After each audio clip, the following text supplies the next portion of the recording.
నమస్కారం, welcome to our channel. ఈ రోజు మనతో పాటు ఉన్నారు ప్రముఖ జ్యోతిష వాస్తు పండితులు బ్రహ్మశ్రీ డాక్టర్ నాయకంటి మల్లికార్జున శర్మ గారు. అక్టోబర్ 9వ తారీఖు నుండి వృషభ రాశిలోకి గురువు వక్రగతి చెందడం వలన కుంభరాశి వారికి ఎటువంటి ఫలితాలు రాబోతున్నాయి, మరి వీరికి ఎలా ఉండబోతుంది అనే వాటన్నిటి గురించి అయితే ఒకసారి గురువు గారిని అడిగి తెలుసుకుందాం. నమస్కారం గురువు గారు. నమస్కారం. గురుగారు, మనకి అక్టోబర్ 9వ తారీఖు నుండి వృషభ రాశిలోకి గురువు వక్రగతి చెందుతున్నారు కాబట్టి మరి కుంభరాశి వారికి ఎలా ఉంటుంది అంటారు? తప్పకుండా అమ్మ. ఓం శ్రీ గురుభ్యో నమః. గురువు ఏదైతే వక్రగతి పొందాడు అంటే అక్టోబర్ 9వ తారీఖు మధ్యాహ్నం 2:40 గురువు వక్రస్థితిలో మృగశిర నక్షత్రం 2వ పాద ప్రవేశంతో ప్రారంభమై ఫిబ్రవరి 9వ తారీఖు 2025 మధ్యాహ్నం పూట 12:40 వరకు గురువు వక్రస్థితిలో ఉంటాడు. అంటే 119 రోజుల పాటు ఉన్న గురువు వక్రస్థితి వల్ల వివిధ రాశుల వాళ్ళకి మంచి చెడుల యొక్క ఫలితాలు బాగా ఎక్కువగా ఉంటాయి. అంటే శుభ అశుభ మిశ్రమాలు ఎక్కువగా ఉంటాయి. గురువు ధనకారకుడు. గురువు 2, 5, 7, 9, 11 స్థానాల్లో ఇస్తే మంచి ఫలితాన్ని, మిగతా స్థానాల్లో చెడు ఫలితాలు ఇచ్చే అవకాశం ఒకటి ఉంది. దీనితో పాటు ముఖ్యంగా మనం ఏదైతే ఈ ఫలితాలను మనం చెప్పుకునే ముందు ద్వాదశ రాశుల వాళ్ళందరికీ కూడా గురువును ప్రధానంగా తీసుకోవటానికి కారణం ఏమిటి అంటే మిగతా గ్రహాల యొక్క ప్రభావం అనేది ఉండాలి. గురువు చెడు చేస్తున్నట్టే మిగతా గ్రహాలు కూడా శుభాన్ని చేకూర్చే అవకాశాలు ఎక్కువ ఉంటాయి. కానీ గురువు ఏంటంటే ధనకారకుడు, భాగ్యకారకుడు, లాభకారకుడు, సంతానకారకుడు కాబట్టి దీని యొక్క కారకత్వం బాగా ఎక్కువగా ఉంటుంది. కాబట్టి గురువును మనం ప్రధానంగా గురుబలం తీసుకున్నారు. అయితే మిగతా గ్రహాలు కూడా అవసరమే, దాని తప్పు లేదు. అయితే వృషభ రాశిలో 40-43 డిగ్రీలకి వెనక్కి వెళ్తున్నాడు గురువు, వక్రస్థితిలోకి వెళ్ళిపోతున్నాడు. ఈ వక్రస్థితిలోకి వెళ్ళిపోయిన తర్వాత మరి కుంభరాశి వాళ్ళకి చతుర్థ స్థానంలో గురువు వక్రస్థితిలో ఉండటం వల్ల ఏ విధంగా ఉండబోతుంది అని ముఖ్యంగా చూస్తే మనకి ఏదైతే చతుర్థ స్థానంలో ఉండటం వల్ల కుటుంబ సభ్యులలో మధ్యలో సమస్యలు, అన్నదమ్ములతో వివాదాలు రాకుండా కాపాడుకోవాలి. ఉద్యోగపరంగా ఇబ్బందులు ఉండవు, ఉద్యోగపరంగా అనుకూలంగా ఉంటుంది. వాళ్ళకి ఆదాయం బాగా పెరగటం, సరైన మార్గంలో సరైన నిర్ణయాలు తీసుకునే అవకాశాలు అయితే ఒకటి ఉన్నాయి.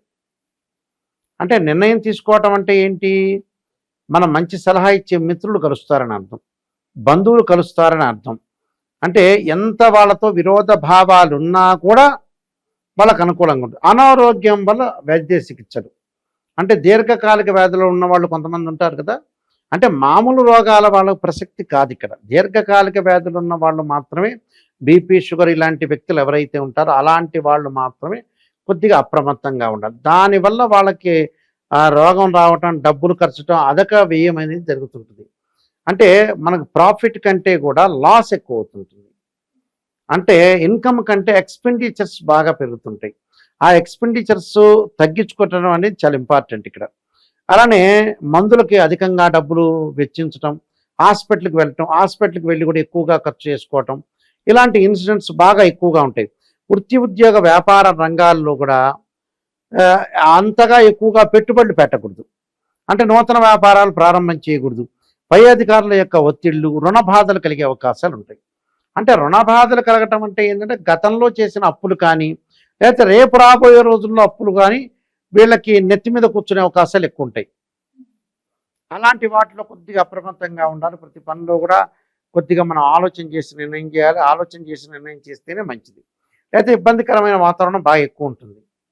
అంటే ఇవన్నీ కూడా మనం నిర్మాణాత్మకంగా చాలా జాగ్రత్తగా ఆలోచన చేసి ముందుకు వెళ్ళాలి.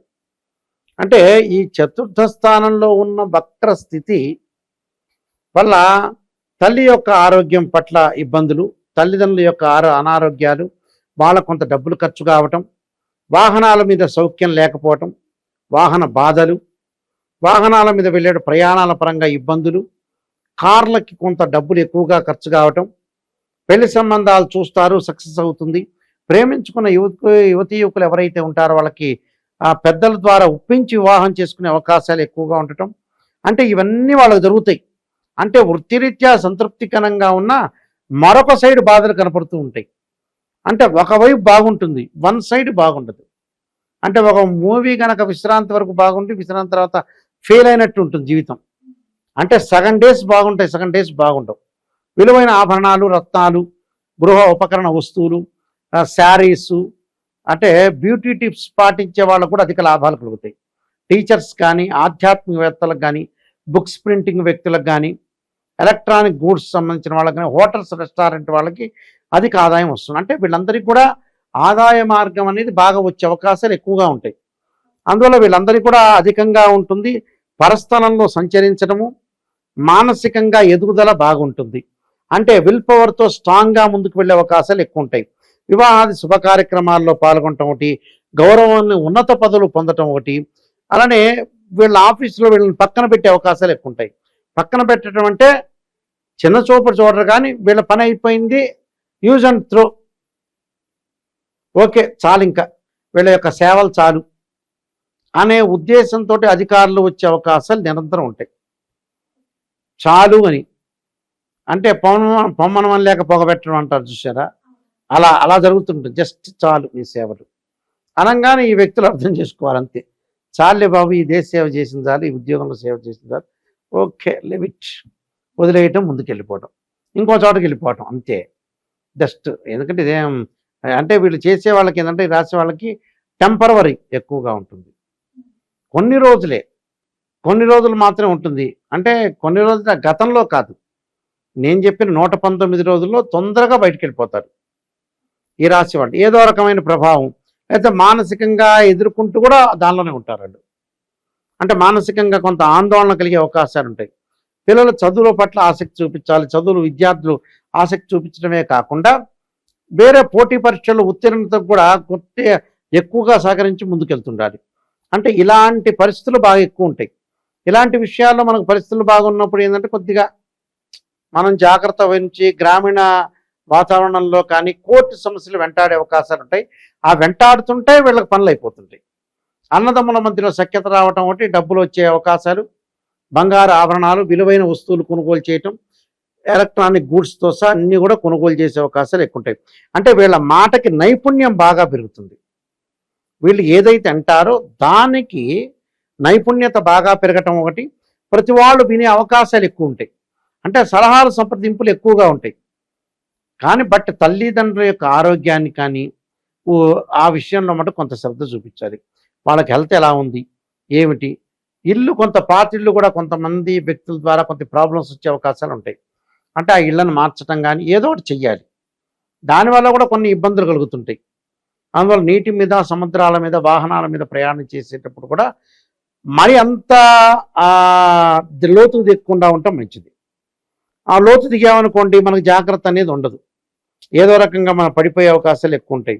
కుటుంబ విషయంలో కూడా కొంత మానసికంగా బాధలు కలుగుతున్నా కొన్ని రోజుల పాటే ఉంటే ఆ బాధలు తగ్గిపోయే అవకాశాలు ఎక్కువ ఉంటాయి. అనవసరంగా ధన వ్యయం చేయొద్దండి, ఖర్చు పెట్టకూడదు.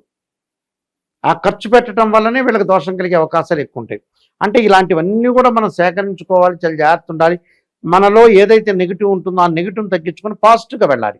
ఎందుకంటే పాజిటివ్ వెళ్ళలేదనుకోండి కొన్ని ఇబ్బందికరమైన వాతావరణాలు వస్తుంటాయి. అంటే దీని విషయంలో కొద్దిగా మీరు ప్రొటెక్ట్గా ఉండటం మంచిది. దీన్ని కొన్ని పరిహారాలు చేసుకుని ముందుకు వెళ్ళాలి. ఓకే గురుగారు, మరి కుంభరాశి వారు వచ్చేసి ఎటువంటి పరిహారం చేసుకుంటే వీరికి బాగుంటుంది అంటారు? వీళ్ళు తప్పకుండా ఎటువంటి పరిహారం చేసుకోవాలంటే ముఖ్యంగా వీళ్ళు చేయాల్సిన పరిహారాల్లో గురువు సంబంధించిన ప్రీతికరమైన తారాదేవి యొక్క స్తోత్ర పారాయణం చేయాలి. ప్రదోషకాల సమయంలో చేయాలి. గరికతోటి గణపతిని ఆరాధన చేయాలి. వక్రతుండ మహాకాయ కోటి సూర్య సమప్రభ నిర్విఘ్నం కురుమే దేవ సర్వకార్యేషు సర్వదా అన్నారు. గణపతిని ఆరాధన చేయటం, అలానే వెంకటేశ్వర స్వామిని ఆరాధన చేయాలి. వెంకటేశ్వర స్వామిని ఎప్పుడు ఆరాధన చేయాలి? శనివారం రోజున ఆరాధన చేయాలి.